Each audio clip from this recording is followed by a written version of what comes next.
person, they're no less excited to see their experiment take off. Another project from Utah went into orbit this morning. It's essentially a test drive for a new product from Utah State University's Space Dynamics Laboratory. It uses the stars to make sure a spacecraft is pointing in the right direction. John Hollenhorst made a recent visit to Cape Canaveral and joins us with details. John. Well, Bruce, using the stars to get your bearings is as old as ancient mariners thousands of years ago, but it's also commonly used in the space program. Utah State figured out a way to do it in a package tiny enough for miniature spacecraft. The shuttle Endeavour blasted off with a small device on board designed and built in Utah.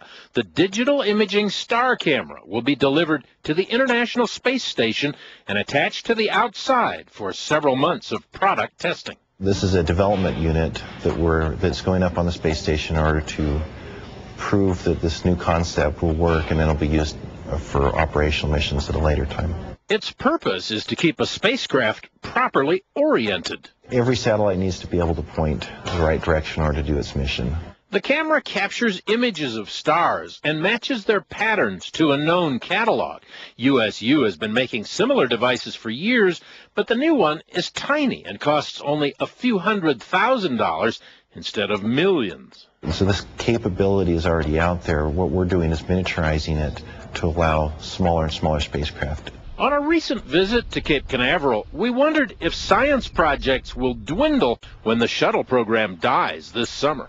Since the space shuttles started launching here at Cape Canaveral in 1981, Utah State University has had more scientific projects on board than any other university in the world.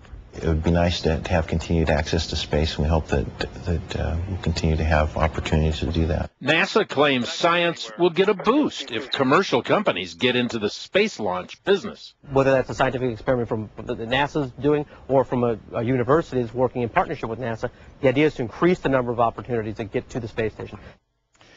If the star camera turns a profit for Utah State, it goes back into research and development. The potential market is a new generation of tiny science monitoring satellites launched in bunches. Each one is about the size of a loaf of bread. It's pretty remarkable, John. Thank you.